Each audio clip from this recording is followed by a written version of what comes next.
So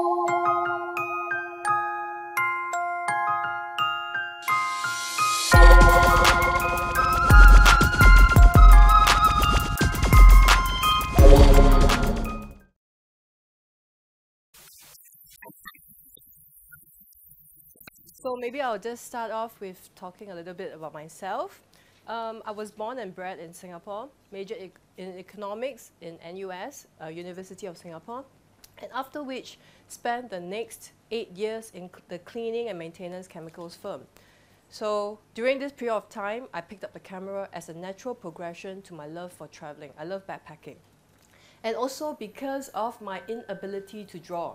So believe it or not, till today I'm still drawing stick men and stick birds and stick whatever. Yeah, and probably the only type of painting that I might succeed in is abstract art.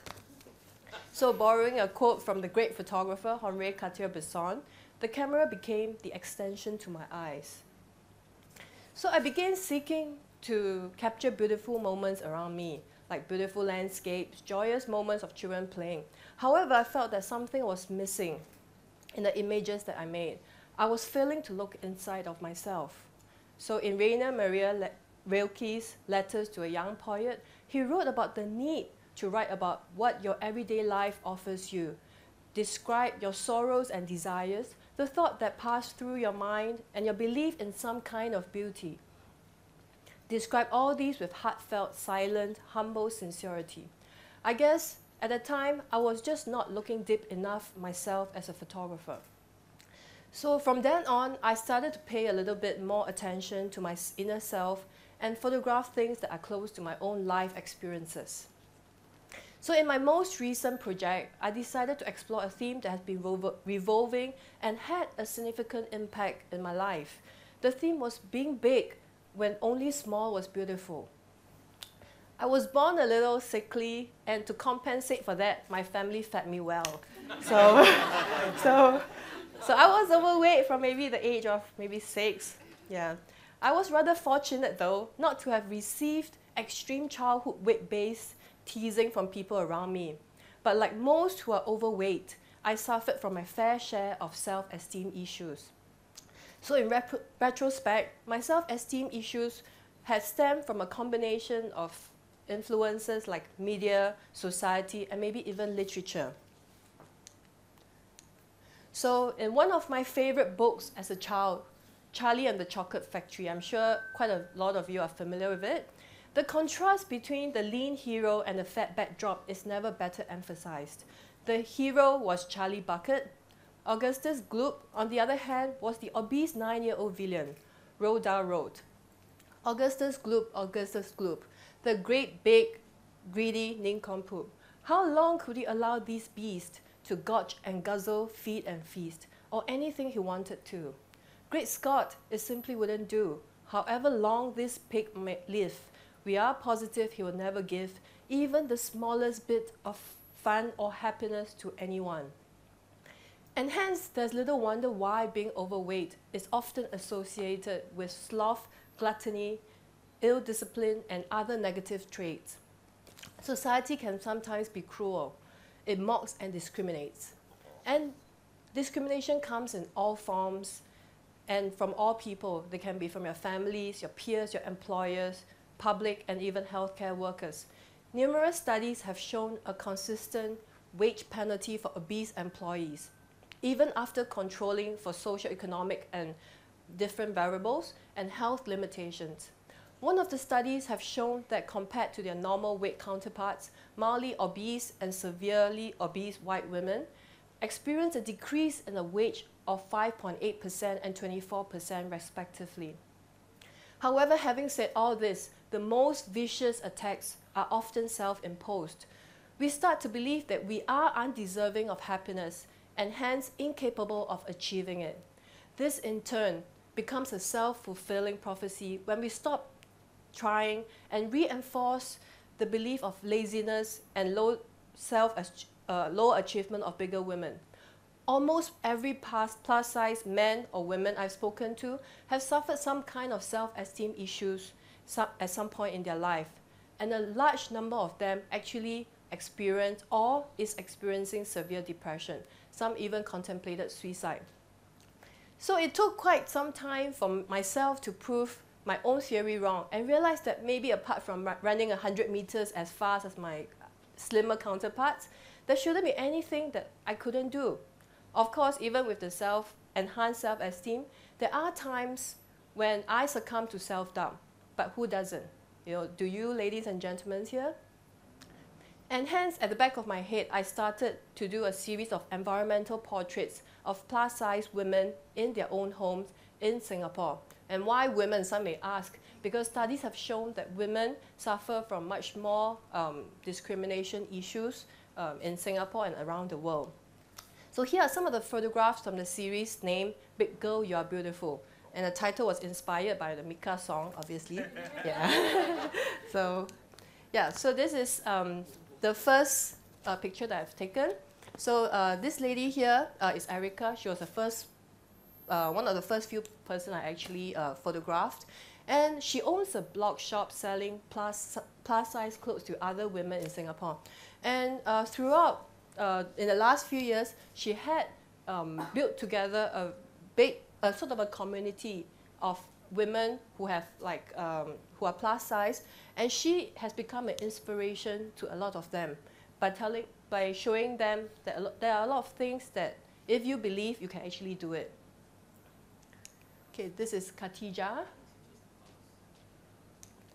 This is Yuki. So Yuki is one of the top belly dancers in Singapore, and she owns the first belly dance school here.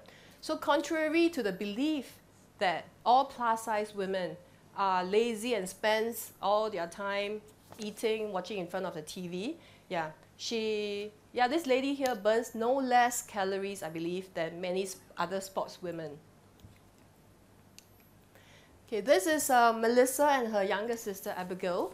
So when I photographed them, Abigail talked to me and shared with me her own experiences in school. She's only 11 or 12 years old, but she had mentioned that she has often been being teased by her fellow classmates. Yeah, and she's really a cute and adorable girl. Yeah. Okay, this is Veena and her daughter. This is Manjit.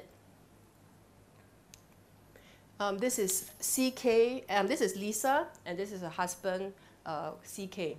So like every other woman, plus-size women play the same role in society. They are daughters to fathers, wives to husbands, and loving mothers to their own children. This is Pamela.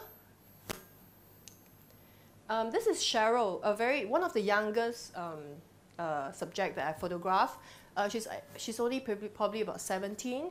And she just entered Polytechnic. She was a little self-conscious when I first met up with her. But she volunteered to be photographed partly because she wants to get out of her own comfort zone, to seek this courage and to show that she can actually do something. Yeah, just by standing in front of the camera, she has shown a lot of courage. So this is Nas. This is Julia. Yeah, she has a really cute family. The husband is really nice, and she has two very adorable little boys. Yeah. So this is Dana and Yvonne. They are twins. And Dana on the right is very, very sporty. She plays all sorts of water sports.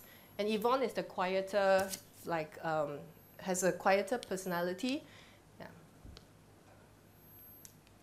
Okay, this is Christina. She's a graphic designer. Oops. Yeah. This is Jia Xing. Yeah, she's still a student. Yeah, and I like this picture because it shows also that from the posters or things that she pasted on the wall, that I guess women or men are similar. They have probably the same idol, the same desires, and the same dreams. Okay, this is Ratna. Okay, this is Clara. Clara is a young lady, but also you can see she loves toys, and she loves things that are she loves all the bling things. You can see from the watches and everything. Yeah, but at the same time, she is a very amazing lady. She works as a nurse in a hospital for the terminally ill children.